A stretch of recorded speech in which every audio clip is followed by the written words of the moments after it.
नमः संस्कृताय विद्यार्थियों, मैं पूर्णिमा शर्मा आज कक्षा षष्ठम की संस्कृत निधि पुस्तक से षष्ठा पाठ 6 धरित्री रक्षत धरती की रक्षा करो के शब्दार्थ और इसका अभ्यास कार्य लेकर प्रस्तुत हुई हूँ। इससे पहले की वीडियो में आपको इसके अर्थ बता दिया गया है।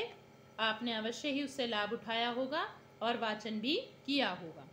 प्रारंभ करते हैं। शब्दार्थ पहला है प्रदत्तानि, प्रदान करती है, तत्सर्वम, ये सभी, मातृस्वरूपा, क्षम्यतां, मातृस्वरूपा, माता के समान, स्वगर्भे, अपने अंदर, क्रियमाणः, करते हुए, विनष्टानि, समाप्त हो जाना, छित्त्वा, काटकर, अविचारितेन, बिना विचार किए हुए, पृथिव्याः, पृथ्वी के। अभ्यास कार्य पहला प्रश्न है उच्चारणम कुरुत पुस्तिकायां च लिखत, उच्चारण करो और अपनी कॉपी में लिखो। सर्वव्यापिनी, प्रदत्तानि, क्रियमाणः, समापतन्ति। प्रश्न नंबर 2, एक पदेन उत्तरत, एक पद में आपको उत्तर देना है एक शब्द में। यथा उदाहरण दिया है, का अस्माकं मातृ स्वरूपा, कौन हमारी माता के समान है, तो वन वर्ड में आंसर देना है, तो धरित्री। अब पहला है धरातले कानी संति। देखिए जिनके स्थान पर आपको अन्य शब्दों का प्रयोग करना है आंसर देने के लिए, वहां पर मैंने अंडरलाइन किया हुआ है। धरातले कानी के स्थान पे क्या लिखेंगे, नद्याः, पर्वताः, वनानि अपि सन्ति। कस्याः सौंदर्यम विलुप्तम भवति, कस्या के स्थान पे क्या लिखेंगे, प्रकृतेः, और फिर पूरी लाइन ये लिख देंगे। आप इसको पूरी लाइन नहीं भी लिखेंगे तो भी आपका ये वन वर्ड के आंसर हैं। केवल इन जो मैंने पेंसिल से लिखे हुए हैं ये लिखकर भी आपको आंसर आपके पूर्ण माने जाएंगे। अगला है शुद्ध प्राणवायुम के ददति, तो क्या लिखेंगे, वृक्षाः। विपत्तीनां निवारणाय कस्याः रक्षणम आवश्यकम, कस्या के स्थान पे क्या लिखेंगे, वसुधायाः। पूर्ण वाक्येन उत्तरम, अब आपको जो उत्तर देने हैं पूरे वाक्य में उत्तर देने हैं। यहाँ पर तो आपको किन स्थानों पर इन शब्दों का प्रयोग किया गया है वो मैंने आपको अंडरलाइन करके भी बताया है। चाहे तो आप इसको पूरा भी लिख सकते हो प्रश्न यहाँ से शुरू करके, और चाहे तो आप वन वर्ड के, क्योंकि वन वर्ड में आंसर मांगा गया है तो आप वन वर्ड के आधार पे जितना मैंने पेंसिल से इनके सामने आंसर लिखा है इतना भी लिख सकते हो। प्रश्न नंबर 3 पूर्ण वाक्येन उत्तरत, लेकिन अब जो आपको प्रश्न लिखे जा रहे हैं ये पूर्ण वाक्य हैं, आपको पूरे वाक्य में ही उत्तर देने हैं। पहला उदाहरण दिया है, पृथिव्याः अपरम नाम किम, पृथ्वी का दूसरा नाम क्या है, पृथिव्याः अपरम नाम धरित्री, जो आपके पाठ का भी नाम है। अब क नंबर, प्राकृतिक संसाधनानां दुरुपयोगम कहा करोति, तो आपको इतना बड़ा आंसर या लग रहा होगा कि बहुत बड़ा आंसर है ये तो आप क्या है यहाँ पे कह के स्थान पे केवल इतने 2 शब्द आपको याद करने हैं, मनुष्यः स्वार्थवशात्, तो क्या पूरा आंसर हो जाएगा, लिखेंगे कैसे आप पूरा, प्राकृतिक संसाधनानां दुरुपयोगम, कह के स्थान पे मनुष्यः स्वार्थवशात्, और फिर यहाँ से करोति लिख देंगे और फिर विराम चिन्ह लगा देंगे। इस तरह से आपको ये बाकी भाग आपको प्रश्न में लिखा हुआ मिलता है और केवल इसके स्थान पर आपको आंसर लिखने हैं। अब अगला है, पर्यावरण से महती हानि ही कथम भवति, पर्यावरण से महती हानि ही, अब किसके स्थान पे लिखना है आपको, यहाँ पे कथम के स्थान पे लिखना है, तो कथम के स्थान पे क्या लिखेंगे, वृक्षाणाम विनाशेन भवति, और फिर विराम चिन्ह लगा देंगे। अगला है, का सर्वथा वंदनीय सेवनीय च, अब का के स्थान पे क्या लिखेंगे, धरित्री, और इसके आगे फिर लिखेंगे सर्वथा वंदनीय सेवनीय च, और फिर विराम चिन्ह लगा देंगे। इसमें पूरा लिखना है क्योंकि आपको यहाँ लिखा हुआ है, देखिए पूर्ण वाक्येन उत्तरत, यहाँ पर आप जितना मैंने पेंसिल से इनके सामने आंसर लिखे हैं उतने लिखकर आपका काम चल जाएगा। अब अगला प्रश्न है प्रश्न नंबर 4, मंजुषाता उचित विशेषण शब्दान चित्वा वाक्यानि पूरयत, मंजुषा से, ये देखिए बॉक्स जो होता है ये मंजुषा कहलाती है। मंजुषा से उचित विशेषण शब्दों को चुनकर, चित्वा मतलब चुनकर, वाक्यों को पूरा करें। अब यहाँ पे मैंने नंबर भी डाल दिए देखिए, और यहाँ पे सामने, यहाँ पे बीच में स्थान कम रह जाता है, इसलिए मैंने यहाँ पर बराबर में लिख दिया है। यथा उदाहरण दे रहे हैं, इयम अस्माकम मातृ स्वरूपा, ये पहले वाले का यहाँ पर आंसर यहाँ पे लिखा हुआ है।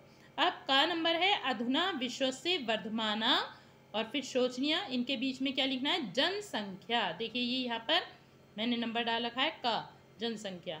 अस्माभिः वसुधायाः, फिर क्या लिखेंगे देखिए, रक्षणम कर्तव्यम, रक्षा करनी चाहिए। वृक्षाणाम विनाशेन पर्यावरणम, फिर क्या लिखेंगे लास्ट यहाँ पे ग नंबर है देखिए, प्रदूषितम भवति। यहाँ पर मैंने आपको इन लाइनों का अर्थ इसलिए नहीं बताया है बच्चों, क्योंकि आप पाठ में बहुत अच्छे से आपको समझा दिया गया है पाठ का अर्थ, तो वहीं से आपको इनका अर्थ जानना है, क्योंकि अर्थ साथ साथ बताने से वीडियो बहुत लंबी हो जाती है। अब आप देख रहे हैं प्रश्न नंबर 5, चित्रानुसारम संस्कृत वाक्यानि रचय, चित्र के अनुसार संस्कृत वाक्य बनाएं। तो देखिए चित्र बना हुआ है, यहाँ पे आप देख रहे हैं एक पेड़ है, इधर उधर छोटे छोटे ये पेड़ हैं, फिर आम है और वृक्ष पर बहुत सारे पत्ते हैं। तो पहला आपको एक लाइन बनी हुई है यहाँ पर पंक्ति, उद्याने एकः आम्र वृक्षः अस्ति, बगीचे में एक आम का पेड़ है। देखिए बगीचा है, इसमें आम का पेड़ है, ये आम लगे हुए हैं इसमें। वृक्षात् फलम पतति, अगले मैंने सेंटेंस बना दिए हैं, यहाँ पे वाक्य बना दिए हैं, आप अन्य भी वाक्य बना सकते हो जो उचित हों। वृक्षात् फलम पतति, वृक्ष से फल गिरता है, देखिए फल गिर रहा है।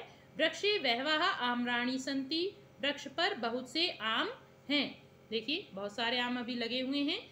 आम्र वृक्षस्य समीपे अन्य वृक्षः अपि सन्ति, आम्र वृक्ष के पास में दूसरे वृक्ष भी हैं, देखिए और भी छोटे छोटे यहाँ पे आपको ये वृक्ष दिखाई दे रहे हैं। प्रश्न नंबर 6, संस्कृत भाषायाम अनुवादम कुरु, संस्कृत भाषा में अनुवाद करना है।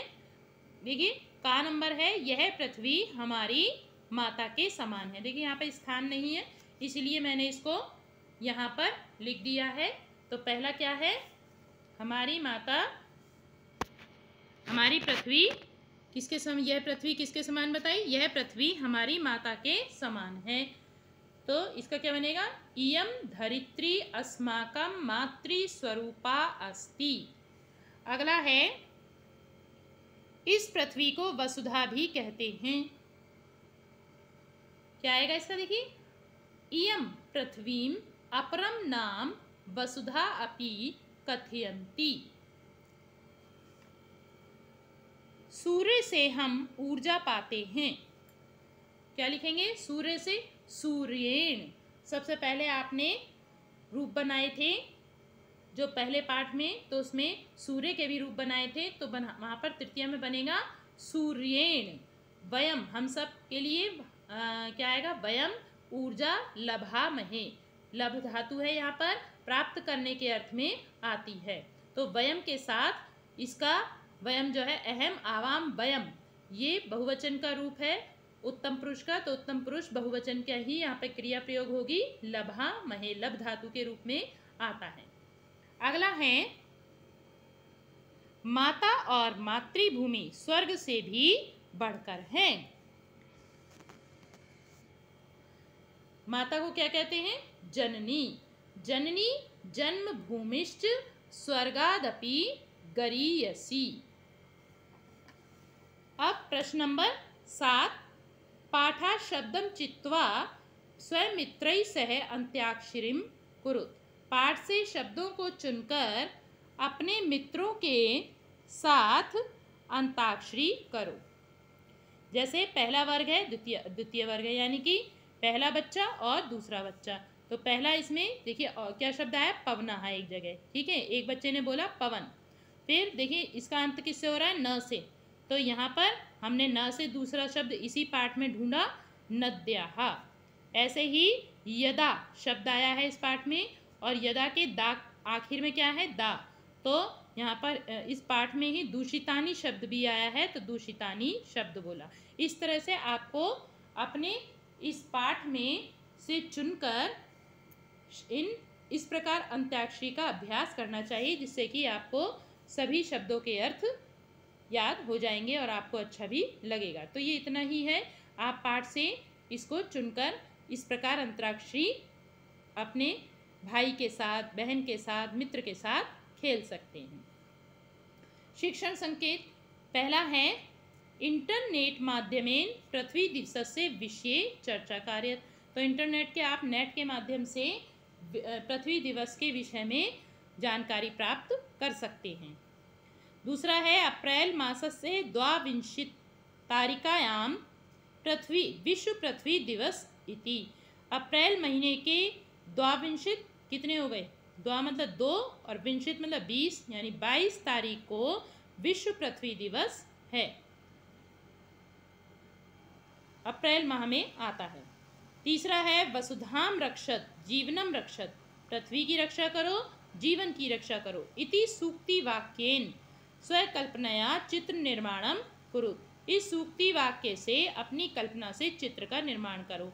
आप अपनी योग्यता से इस सूक्ति के अनुसार एक चित्र बना सकते हैं, जिसमें पृथ्वी की रक्षा करने की संदेश दिया गया हो और जिसके द्वारा हमारा जीवन भी सुरक्षित हो। वसुधा रक्षणम कथम भविष्यति इति विषये स्वविचारम हिंदी भाषायां लिखत। पृथ्वी की रक्षा कैसे होगी, इस विषय में अपने विचार हिंदी भाषा में लिखें। तो ये भी आप किस प्रकार से, आप क्या सोचते हैं कि पृथ्वी की आप रक्षा किस प्रकार कर सकते हैं, क्या क्या हमें ऐसे उपाय करने चाहिए, तो इसको आप हिंदी भाषा में स्वयं से लिख सकते हैं। अब अगला है आपका एतदपि जानी, इनको भी जाने। यहाँ पर देखिए कुछ फलों के नाम संस्कृत में दिए हुए हैं, मैं इनको पढ़ देती हूँ। पहले हिंदी में लिखे हुए हैं, फिर संस्कृत में लिखे हुए हैं। आम, आम्रम, फूट, स्फुटी, कटहल, पनसम, शरीफा, सीताफलम, बेर, बदरी, किशमिश, शुष्क द्राक्षा। देखिए किशमिश जो है, द्राक्षा कहते हैं अंगूरों को सुखाकर बनाई जाती है, इसलिए इसे शुष्क द्राक्षा कहते हैं किशमिश को। मूंगफली, मंडपी, बादाम, बादामम, खजूर, खरजूरम, छुहाड़ा, शुष्क खरजूरम। जो खजूर होता है उसको जब वो सूख जाता है तो उसको छुहारा बोलते हैं। अखरोट, क्षम्यताम, अक्षौटकम। एक बार फिर से बोलते हैं, अक्षौटकम। अंगूर, द्राक्षा। देखिए अभी ऊपर मैंने आपको बताया था, जहाँ पे किशमिश का ये वाला चला था, तो उसमें मैंने आपको बताया था इसको क्या बोलते हैं, द्राक्षा। अंगूर को बोलते हैं द्राक्षा। फिर अगला है बेर, अगला है सेब। सेब को कहते हैं बदरम और सेवम भी कहते हैं। नाशपाती, रुचि फलम। फिर है आगे और भी दिए हुए हैं, हिंदी दी हुई है और संस्कृत दी हुई है। जामुन, जम्बू फलम। अनार, दाडिमम, कंद, कंदाहा, सिंघाड़ा, श्रृंगाटकाहा, श्रृंगाटकाहा ऐसे पढ़ेंगे इसको। केला, कदली फलम। इमली, अम्लिका। अमड़ा, आम्रातकम, आम्रातकम ऐसे पढ़ेंगे। आंवला, आमलकम। नींबू, नींबूकम। दाख या मुनक्का, जिसके अंदर बीज होते हैं उसको मुनक्का बोलते हैं। किशमिश में बीज नहीं होते हैं। किशमिश भी अंगूरों से बनती है और मुनक्का भी अंगूरों से बनती है। देखिए द्राक्षा लिखा हुआ है, लेकिन कुछ अंगूर ऐसे होते हैं जिनके अंदर बीज होते हैं, बड़े बड़े होते हैं, तो उनसे मुनक्का बनाई जाती है। ककड़ी, करकटी। खरबूजा, खरबूजाहा। देखिए रा जो है यहाँ पे ब के ऊपर चला जाएगा तो खरबूजाहा बन जाएगा। नारियल, नारिकेलम। नारंगी, नारंगम। अब यहाँ पर देखिए स्मरणीयम क्या स्मरण करने के लिए दिया हुआ है। स्वच्छम रक्ष, स्वच्छम रक्ष जलम जलपात्रम, स्वच्छ रखो, स्वच्छ रक्षम जलम जलपात्रम, जल को स्वच्छ रखो और जलपात्र को भी स्वच्छ रखो, यानी आपका जो जल का बर्तन है और जल है उसको स्वच्छ रखें। स्वच्छम रक्ष समस्तम गात्रम, और पूरे शरीर को भी, गात्र कहते हैं शरीर, अपने शरीर को भी स्वच्छ रखो। स्वच्छम रक्ष सकल परिधानम, और सभी कपड़े भी अपने स्वच्छ रखो।